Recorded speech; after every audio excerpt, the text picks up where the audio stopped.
Oke, Assalamualaikum warahmatullahi wabarakatuh. Kita ketemu lagi di pertemuan ke-6, di mana pertemuan ke-6 ini kita akan membahas mengenai one prestasi, ganti rugi, dan force major, yang mana ketiga hal ini tidak terlepas dari pertemuan kita kemarin gitu ya, yang mana pertemuan kemarin kita membahas mengenai sebuah bentuk perjanjian atau perikatan gitu ya, atau kita sebut biasa juga secara umum kita sebut kontrak gitu ya. Nah, di mana sebuah perikatan atau perjanjian gitu ya, di mana teman-teman mudah-mudahan bisa membedakan dan tahu gitu ya bahwa bedanya apa perjanjian dan perikatan. Nah, perjanjian kan sebenarnya pada dasarnya itu sebuah hal yang disepakati bersama antara kedua belah pihak yang diperjanjikan. Bentuknya apa? Bentuknya ya bisa bermacam-macam gitu ya, bisa berupa sebuah perbuatan, sebuah perbuatan yang dikatakan dalam kaitannya di dalam perbuatan hukum gitu ya. Nah, perikatan itu merupakan suatu hubungan hukum gitu ya, di mana di dalam rangka di dalam lapangan harta kekayaan, di mana pihak yang satu berhak untuk menuntut atau melakukan sebuah prestasi gitu ya, dan pihak lain-lain berkewajiban melakukan sebuah prestasi juga gitu ya. Artinya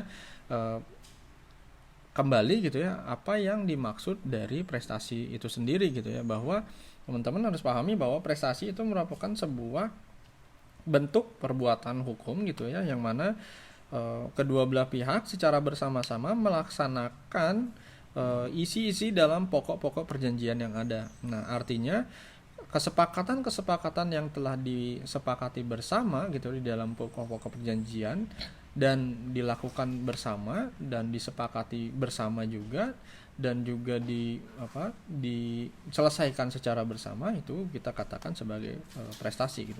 Nah, kemarin kita juga bahas gitu ya bagaimana asas-asas dari perjanjian atau perikatan itu sendiri gitu ya, yang mana asas yang paling penting di dalam sebuah perjanjian itu disebut gitu ya, bahwa asas konsensual ini sebagai asas yang mendasar gitu ya, bahwa konsensus ini menjadi sebuah hal yang mendasar di mana terjadinya sebuah kesepakatan bersama-sama. Artinya kedua belah pihak menyepakati hal-hal yang penting untuk disepakati secara bersama di dalam isi pokok perjanjian. Juga ada yang kaitannya juga dengan asas mengatur gitu ya, asas hukum mengatur, di mana subjek hukum diatur sedemikian rupa oleh oleh hukum gitu ya, dan juga asas kebebasan berkontrak, di mana setiap subjek hukum gitu ya, setiap orang atau pihak-pihak di dalamnya ini berhak mengatur secara sendiri-sendiri gitu ya, apa-apa aja yang diinginkan oleh pihak-pihak tertentu di dalam isi pokok perjanjian yang nantinya akan timbul di dalam perjanjian tersebut. Juga ada yang namanya asas pacta sunt servanda. Nah, asas ini dibuat gitu ya di dalam sebuah kontrak dibuat secara sah oleh pihak yang para pihak dengan mengikat secara penuh gitu ya, sesuai dengan isi kontrak tersebut.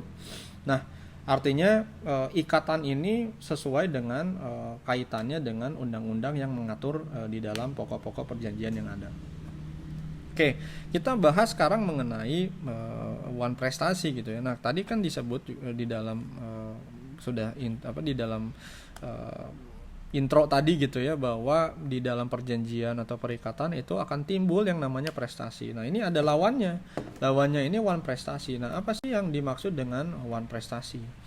Jadi, one prestasi itu merupakan sebuah bentuk gitu ya. Kalau di dalam Undang-Undang KUH Perdata nomor 1243 mengatakan one prestasi itu merupakan penggantian biaya kerugian dan bunga karena tidak dipenuhinya suatu perikatan.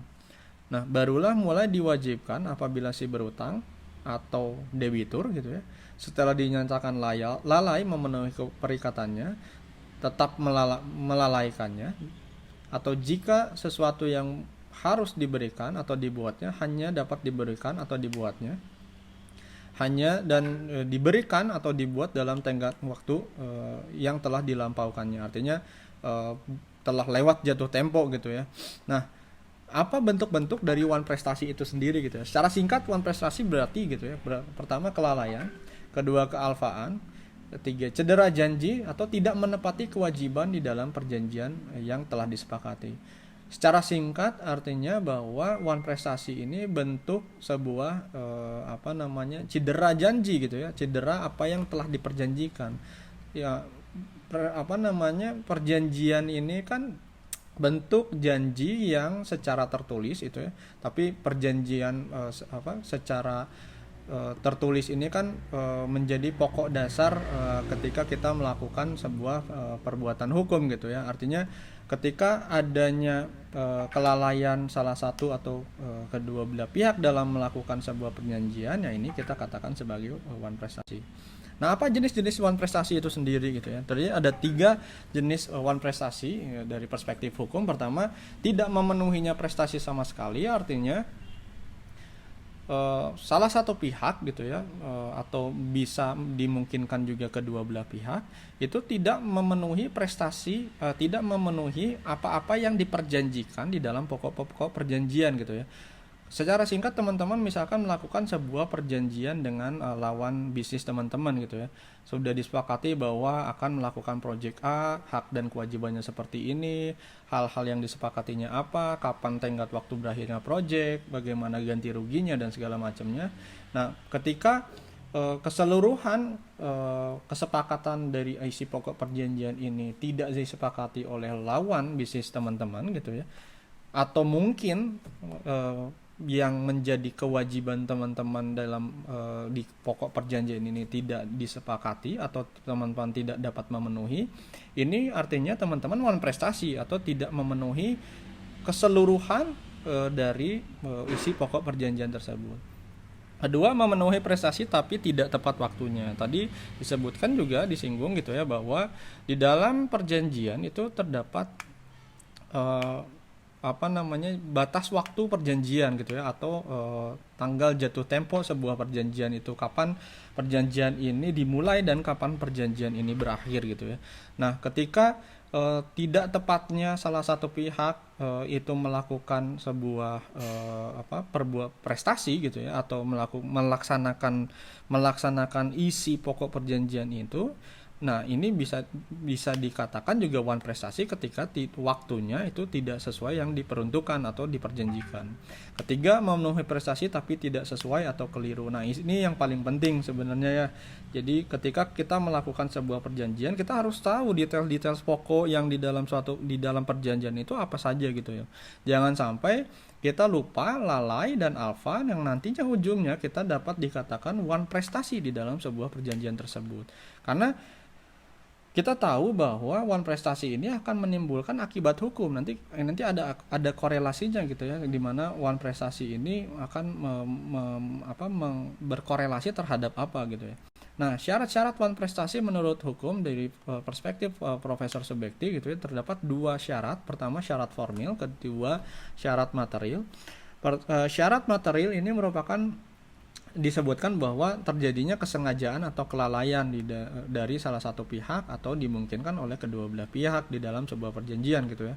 Kedua, syarat formil ini adanya sebuah somasi yang dilakukan oleh pihak tertentu atau salah satu pihak atau pihak yang bisa dikatakan di dalam kontrak itu debitur gitu ya, maupun oleh jurusita gitu ya. Artinya kalau teman-teman membuat kesepakatan perjanjian dengan perbankan gitu ya, teman-teman pasti akan menandatangani yang namanya memorandum administrasi kredit atau memorandum kredit gitu ya, atau MAK gitu ya. Nah, ini di dalam pokok-pokok perjanjian itu akan ada klausul bahwa terdapat jurusita atau pihak yang dapat menyita agunan yang teman-teman agunkan untuk meminjam kepada pihak kreditur gitu. Nah, ini menjadi beberapa syarat yang diperuntukkan di dalam syarat wan prestasi. Kedua, selanjutnya tadi disinggung juga gitu ya, bahwa wan prestasi ini menimbulkan akibat hukum. Nah, akibat hukumnya apa gitu ya? Pertama, yang paling penting gitu ya, bahwa ketika teman-teman melakukan prestasi itu pasti mengakibatkan sebuah bentuk kerugian gitu loh. Nah, kerugian apa yang dimaksud di dalam peraturan perundang-undangan gitu ya? Di dalam peraturan perundang-undangan menurut pasal 1267 KUH Perdata dapat disimpulkan bahwa apabila seseorang mengalami kerugian akibat pihak lain melakukan prestasi, maka pihak tertentu atau pihak lawan itu dapat menuntut, pertama, meminta pelaksanaan perjanjian secara utuh, menuntut bahwa pelaksanaan perjanjian harus dilakukan secara tepat waktu, tepat sasaran, sesuai yang diperuntukkan gitu ya. Kedua, meminta ganti rugi, artinya salah satu pihak berhak untuk meminta ganti rugi sesuai dengan yang diperjanjikan gitu ya, atau ada beberapa hal yang di luar diperjanjikan, tetapi salah satu pihak dapat memberikan sebuah penjelasan bahwa apa akibat dari kerugian yang timbul dari cedera janji atau prestasinya di dalam perjanjian ini, dimungkinkan menurut undang-undang untuk meminta kerugian yang ditimbulkan. Ketiga, meminta pelaksanaan perjanjian sekaligus meminta ganti rugi. Jadi keduanya dilakukan gitu ya. Jadi perjanjian dituntut untuk dilaksanakan sesuai dengan tepat waktu, sesuai dengan isi pokok perjanjian yang ada, tapi juga meminta kerugian yang ditimbulkan karena adanya pokok-pokok perjanjian yang lalai atau prestasi di dalam pokok perjanjian tersebut. Atau keempat, dalam perjanjian timbal balik dapat diminta pembatalan perjanjian sekaligus dan meminta ganti rugi. Artinya pokok perjanjian batal demi hukum gitu ya, dan meminta ganti rugi, dan diatur di pasal 1266 KUH Perdata. Nah, akibat hukum yang ditimbulkan dari prestasi itu menimbulkan yang namanya ganti rugi gitu ya. Nah, apa sih unsur-unsur ganti rugi menurut undang-undang gitu ya? Di pasal 1243 KUH Perdata, unsur-unsur pertanggungjawaban itu bisa diantaranya, pertama, akibat dari perbuatan hukum ya, prestasi yang dilakukan gitu ya. Pertama, adanya unsur yang bisa dikaitkan itu biaya gitu ya, dimana kerugian yang betul-betul dialami bisa kerugian dalam bentuk material dan imaterial gitu ya. Kedua, rugi, yaitu merosotnya harta kekayaan akibat adanya prestasi, adanya kerugian yang ditimbulkan oleh salah satu pihak gitu ya, dan yang merugikan pihak yang lain. Kedua, bunga atau keuntungan yang diharapkan. Nah, penyebab-penyebab dari ganti rugi sendiri itu terdiri atau di dalam perspektif hukum itu ada dua hal gitu ya. Pertama, prestasi yang tadi kita sudah bahas gitu ya, di mana prestasi ini mengakibatkan perbuatan hukum yang menimbulkan bentuk-bentuk kerugian yang mungkin timbul di dalamnya gitu ya. Dan kedua, yaitu penyebab ganti rugi itu bisa juga dari sisi perbuatan melawan hukum. Nah, apa sih perbuatan melawan hukum? Ini dari perspektif undang-undang gitu ya, dan diatur di pasal 1365 KUH Perdata, di mana unsur-unsur dari ganti rugi dalam perspektif perbuatan melawan hukum itu, pertama, adanya suatu perbuatan, otomatis atau sebuah tindak tanduk pasti ada hal yang dilakukan perbuatan gitu ya.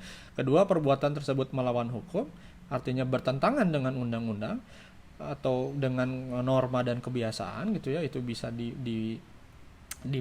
menjadi pengecualian. Ketiga, adanya kesalahan dari pelaku, adanya kerugian korban, adanya hubungan kausal antara perbuatan dengan kerugian. Nah, ganti rugi dari sisi perbuatan melawan hukum menurut pasal 1365 KUH Perdata itu dapat berupa gitu ya, ganti rugi berupa bentuk uang atau bentuk pengembalian keadaan, mengembalikan dalam keadaan posisi semula gitu ya, kembali ke keadaan yang secara utuh gitu ya. Ketiga, pernyataan bahwa perbuatan yang dilakukan bersifat melawan hukum gitu ya. Keempat, larangan melakukan suatu perbuatan. Kelima, meniadakan sesuatu yang diadakan secara melawan hukum. Dan terakhir itu pengumuman daripada keputusan atau dari sesuatu yang telah diperbaikinya. Nah, selain perbuatan hukum tadi gitu ya, ketika melakukan perjanjian, terus lalai, cedera janji, adanya prestasi, terus juga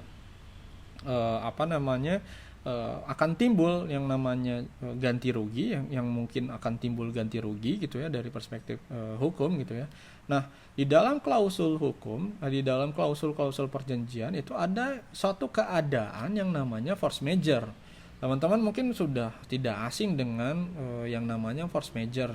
Nah, kita akan sedikit lebih bahas gitu ya, bagaimana apa sih force majeure itu menurut perspektif hukum gitu ya. Jadi force majeure ini merupakan keadaan memaksa, atau orang-orang juga biasa menyebut sebagai sebuah keadaan kahar gitu ya, dimana force majeure ini merupakan keadaan yang terjadi setelah dibuatnya suatu perjanjian, di mana keadaan tersebut menghalangi salah satu pihak atau debitur untuk memenuhi prestasinya.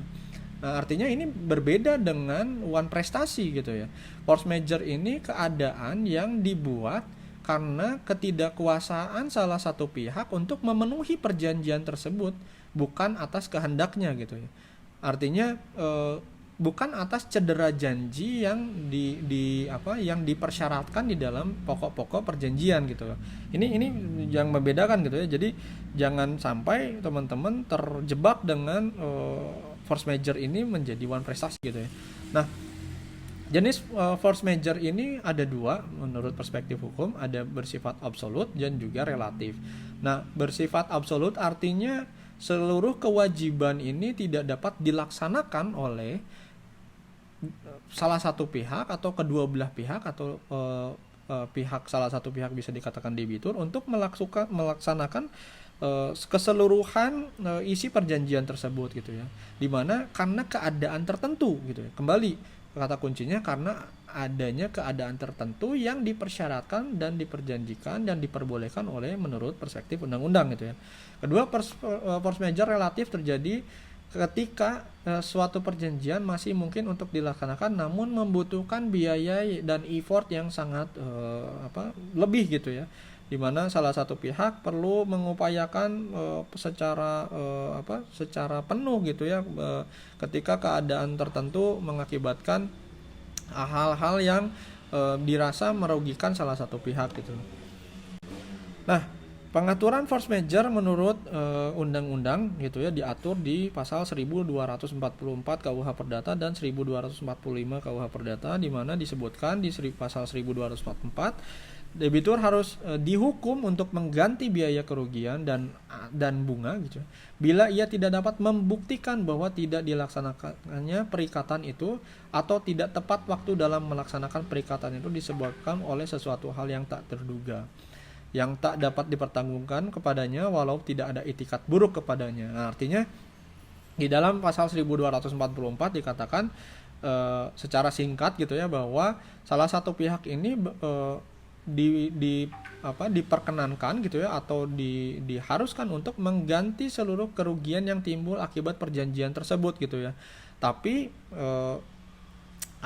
itu bukan atas itikat yang buruk gitu ya. Artinya itu karena keadaan tertentu yang tidak dapat dilaksanakan dan tidak terduga oleh salah satu pihak atau kedua belah pihak tersebut di dalam melaksanakan pokok-pokok isi perjanjiannya.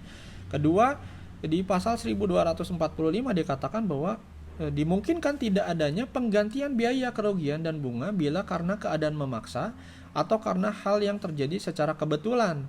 Nah, artinya dimungkinkan gitu ya, bahwa keadaan memaksa ini atau force majeure ini salah satu pihak ini tidak perlu mengganti biaya kerugian gitu ya, karena yang dipersyaratkan menurut perspektif undang-undang gitu ya, itu ada keadaan-keadaan tertentu yang dimungkinkan untuk tidak adanya timbul sebuah kerugian gitu ya, baik bagi salah satu pihak atau ke pihak yang lainnya.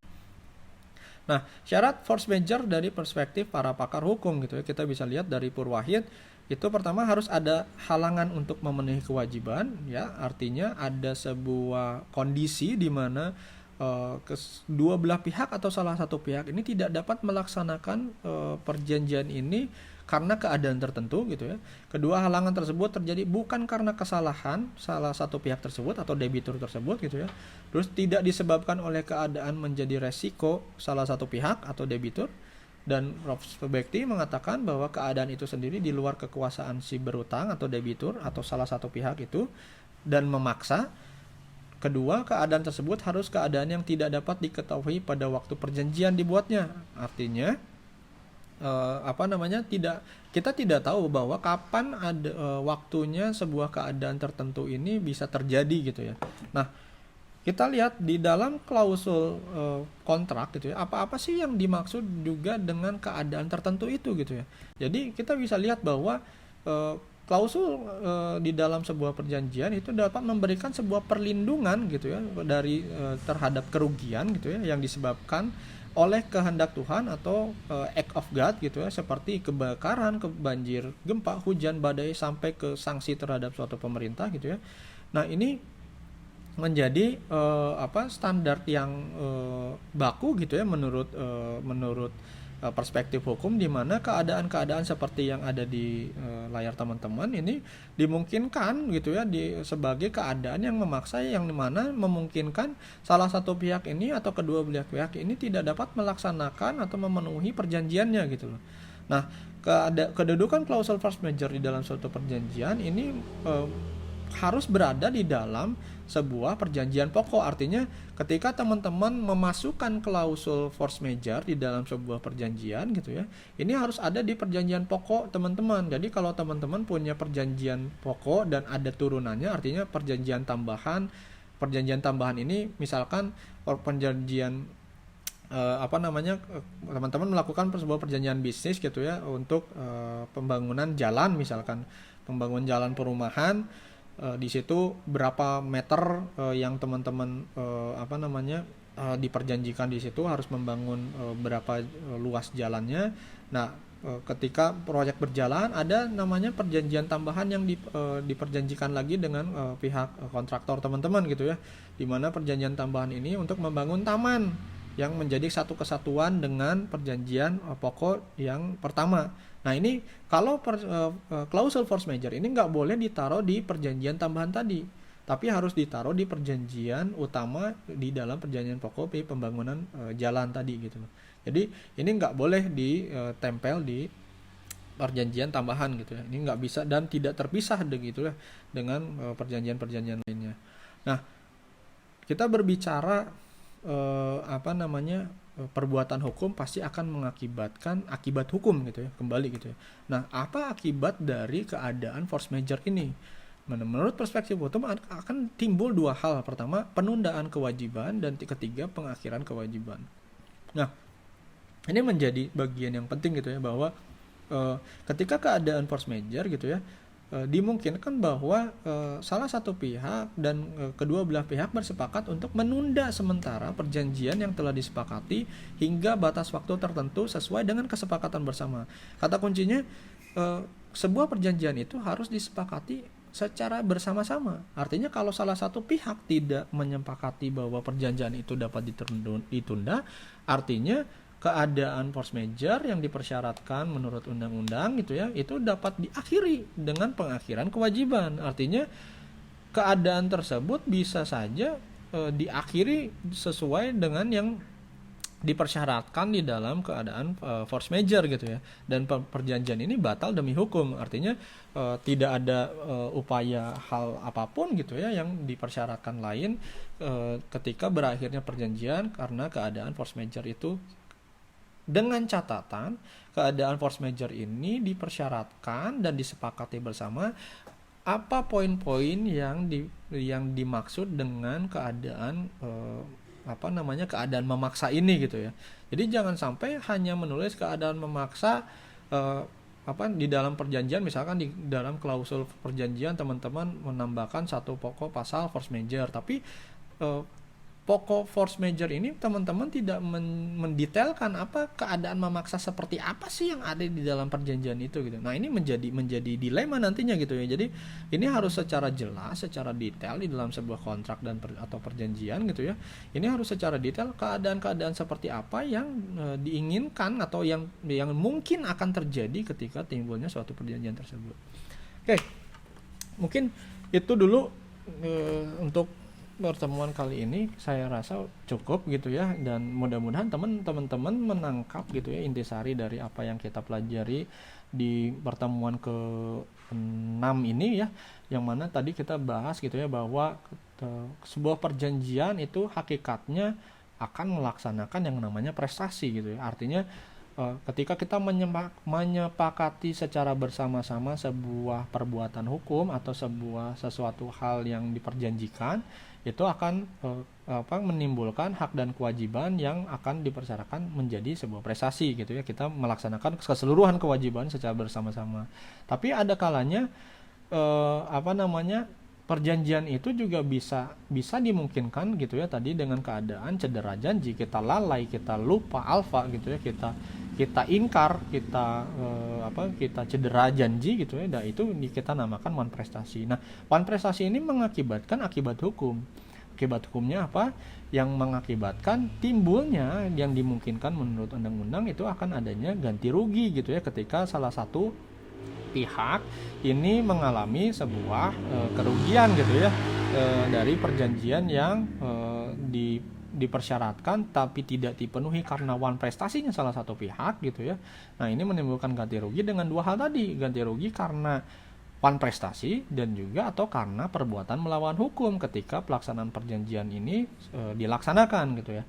Nah, di dalam perjanjian juga akan ada yang namanya satu klausul yang namanya force majeure atau keadaan memaksa yang dimungkinkan batalnya atau ditundanya sebuah perjanjian karena keadaan tertentu. Itu menjadi poin yang dari sisi force majeure. Nah, mudah-mudahan teman-teman menangkap intisari dari pertemuan ke-6 ini, dan ini menjadi hal yang penting ketika kita sebagai pelaku bisnis gitu ya, bahwa kita tahu bahwa memetakan atau membuat sebuah perjanjian ini bukan hal yang mudah gitu ya. Artinya teman-teman harus secara paham, secara pasti bagaimana memetakan hal-hal yang perlu di dalam sebuah pokok-pokok perjanjian, jangan sampai timbul tadi ganti rugi gitu loh. Ini yang tidak diinginkan dalam sebuah praktek bisnis sebenarnya gitu ya, karena kita beritikat baik kan, pada dasarnya kita semua beritikat baik untuk melaksanakan sebuah kegiatan suatu perjanjian gitu. Oke, terima kasih. Sekali lagi, sampai ketemu di pertemuan ke-7. Saya akhiri. Wassalamualaikum warahmatullahi wabarakatuh. Sampai ketemu.